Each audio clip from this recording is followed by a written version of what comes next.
క్రీస్తునందు ప్రియమైన వారలారా, శుభాలు. ఎలా ఉన్నారు? బాగున్నారా? నిన్నటి దినము ఎలా గడిచింది? ప్రభువుకు మహిమకరంగా జీవించారా? జీవించినట్లయితే ఆయనకు స్తుతులు. లేని ఎడల ఆయన మనల్ని క్షమించునుగాక. నేటి దిన ధ్యానాంశము మార్కు సువార్త 9వ అధ్యాయము 9-10 వచనాలు. మార్కు సువార్త 9వ అధ్యాయము 9-10 వచనాలు. వారు ఆ కొండ దిగి వచ్చుచుండగా మనిషి కుమారుడు మృతులలో నుండి లేచినప్పుడే గాని అంతకుముందు మీరు చూచిన వాటిని ఎవనితోనూ చెప్పవద్దని ఆయన వారికి ఆజ్ఞాపించెను. మృతులలో నుండి లేచుట అనగా ఏమిటో అని వారొకనితో ఒకరు తర్కించుచు ఆ మాట మనస్సున ఉంచుకొనిరి. దేవుని వాక్యాన్ని మన వెనుకలో దీవించును గాక.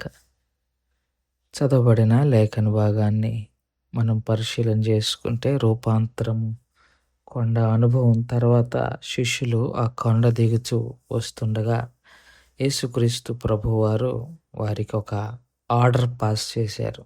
ఏంటి అంటే, మీరిప్పుడు చూచిన విషయాన్ని మనిషి కుమారుడు చనిపోయి తిరిగి లేచినప్పుడు తర్వాతే దాన్ని చెప్పండి. అప్పటి వరకు దీన్ని బయటకు తీసుకొని రావద్దు అని వారికి స్ట్రిక్ట్గా ఒక ఆర్డర్ పాస్ చేసినట్టుగా మనం చూస్తాం. ఎందుకు యేసు ప్రభు వారు చెప్పొద్దు అన్నారు అనంటే, సువార్త అనేది కంప్లీట్ అవ్వకుండా, సువార్త యొక్క పని పరిపూర్ణం కాకుండా దాన్ని చెప్పటం వలన ప్రయోజనం లేదు.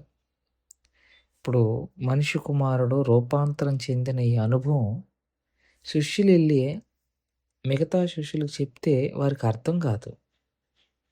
యేసు ప్రభు వారు ఏమన్నారంటే, పునరుద్ధానుడై నేను తిరిగి లేచినప్పుడే ఇది చెప్పు అన్నారు. అంటే దాని అర్థం ఏంటి?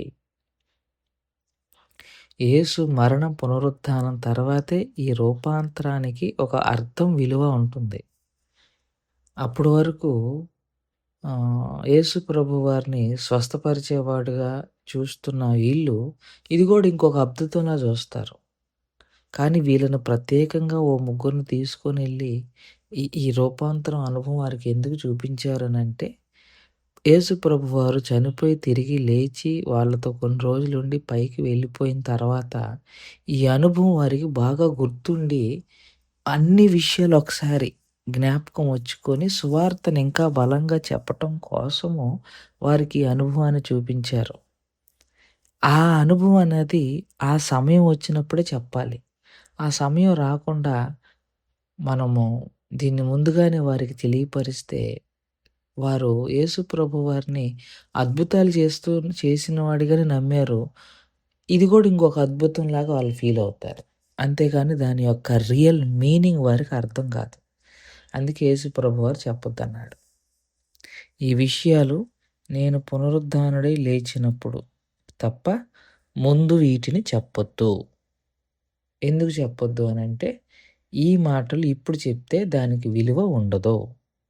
ఈ మాటలు ఎప్పుడు చెప్పాలంటే నేను పునరుద్ధానుడై లేచిన తర్వాత ఈ విషయాలు చెప్పాలి. అప్పుడే దీనికి విలువ, ప్రాధాన్యత ఉంటుంది అన్నది యేసు ప్రభు వారి యొక్క ఉద్దేశం. లేకపోతే ఏ ప్రాధాన్యత ఉండదు. ఆయన్ని ఇప్పుడు ఎలా చూస్తున్నారో ఈ మాటలు కూడా ఆయన అట్టాగే చూసే ప్రయత్నం చేస్తారు. అలా చేయకుండా నేను వెళ్ళిన తర్వాత, పునరుద్ధానుడై లేచిన తర్వాత ఈ విషయాలు చెప్పండి అని వారితో చెప్పారు. ఆ మాటలు చెప్పిన తర్వాత శిష్యులు మృతులలో నుండి లేచుట అనగా ఏమిటో అని వారు ఒకరితో ఒకడు తర్కించుచు ఆ మాట మనస్సులో ఉంచుకున్నారు. ఒకళ్ళు తర్కించుకుంటున్నారు, మృతులలో నుంచి లేవటం అంటే ఏంటి అని. ఇక్కడ ఒక ప్రశ్న, వీళ్ళకి తెలీదా? మృతులు తిరిగి లేవటం అన్నది తెలీదా అంటే తెలుసు. యేసు ప్రభు వారు చనిపోయిన వారిని తిరిగి లేపారు. యాయీరు కుమార్తెను లేపారు. అవి మనం చూసాం, వాళ్ళు చూశారు. సో లాజర్‌ని మృతుల నుండి లేపటాన్ని కూడా చూస్తారు భవిష్యత్తులో. అంతదాకెందుకు వీళ్ళు కూడా వారి పరిచర్యలో ఆ పని చేసిన అనుభవాలు ఉంటాయి. దెయ్యాలు వెళ్ళగొట్టిన అనుభవాలు, మృతులను లేపిన అనుభవాలు ఉన్నాయి. స్వస్థపరిచిన అనుభవాలున్నాయి. కాబట్టి వీరికి మృతుల పునరుద్ధానము గురించి తెలియకపోవటం కాదు.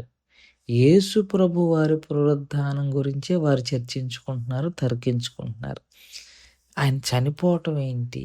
మళ్ళీ ఆయన లేవటం ఏంటి? అసలు ఎందుకు చనిపోవాలి? ఎందుకు లేవాలి? లేఖనం యొక్క భావం వారికి అర్థం కాల. ఇప్పుడంటే మనకు ఆయన ఎందుకు చనిపోవాల్సొచ్చిందో అర్థమైంది. కానీ వారికి వారికున్న ఆ కొద్దిపాటి ధర్మశాస్త్ర జ్ఞానాన్ని బట్టి వారికి ఆ విషయం అప్పటికి అర్థం కాదు. ఎప్పుడైతే యేసుప్రభు వారు పునరుద్ధానుడై తిరిగి లేచి వారికి పరిశుద్ధాత్మ శక్తినిస్తారో అప్పుడు వారికి లేఖనములోని సత్యాలు, వారితో యేసయ్య చెప్పిన విషయాలు జ్ఞప్తికి తెచ్చుకొని బలంగా సువార్తను ప్రకటించారు. అందుకే యేసయ్య పునరుద్ధానాన్ని వారు చూడలేదు కాబట్టి ఖచ్చితంగా దాని గురించి వారు తర్కించుకుంటున్నారు. చనిపోయి లేవటం ఏంటి? ఎందుకు చనిపోవాలి? ఎందుకు లేవాలి? చనిపోకుండా ఉంటే బావుంటది కదా! మనం అదే కదా కోరుకుంది. పర్ణశాల కడతానన్నాం కదా! అందుకే కదా! నువ్విక్కడే ఉండు అని. మళ్ళా చనిపోతానని అంటాడేంటి యేసయ్య అర్థం కాకుండాను అన్నట్టుగా వారు తర్కించుకుంటున్నట్టుగా ఉన్నారు. యేసయ్య ఎందుకు చనిపోయారో మనకు తెలుసు. దేవుని ఉగ్రత తన మీద వేసుకొని పాప విమోచన మనకు కలుగచేసి పాపం వలన వచ్చే జీతం మరణాన్ని నుంచి మనల్ని తప్పించి తన రాజ్య వారసులుగా చేసుకోవటానికి ఆయనకు వచ్చాడు అన్న విషయాన్ని మనకు తెలుసు. వారికి అంత అవగాహన ఉండకపోవచ్చు. కానీ ఒకసారి వారు నమ్మిన తర్వాత మాత్రం వారు ఎంత బలంగా పరిచర్య చేశారన్నది ప్రపంచ దేశాలన్నీ ఎరిగిన సత్యం. క్రైస్తవ లోకం మొత్తం వారిని గురించిన అనుభవ జ్ఞానం ఉంటుంది. తెలియకనేం కాదు. వారు ఎంత పరిచర్య చేశారు, ఎలా శ్రమలు పడ్డారు, ఎలా హింసించబడ్డారు, ప్రభు కొరకు ఎలా హతసాక్షులయ్యారన్న గొప్ప గొప్ప సత్యాలు మనం వారి ద్వారా చూడగలుగుతున్నాం. ప్రస్తుతానికి వారు తెలుసుకునే ప్రాసెస్‌లో ఉన్నారు. మనం ఆల్రెడీ తెలుసుకున్నాం. కానీ మనకు ఆ నమ్మకం లేదు.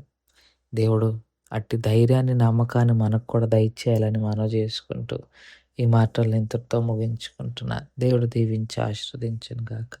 ప్రార్థన చేసుకుందాం. మమ్మల్ని మిక్కిలిగా ప్రేమించిన మా ప్రియ పరలోకపు తండ్రి, మీ పాదాలకు స్తోత్రాలు. చెప్పబడిన వాక్యాన్ని బట్టి మీకు స్తోత్రాలు. విన్న వాక్యం మా హృదయంలో భద్రపరుచుకొని వాక్యానుసారంగా జీవించగలిగిన కృపను దయచేయని, బలహీనులుగా ఉన్న వారిని జ్ఞాపకం చేసుకొని బలపరచమని యేసుక్రీస్తు ప్రభువారి పుణ్యనామములో అడిగి వేడుకుంటున్నాం తండ్రి. ఆమేన్. God bless you.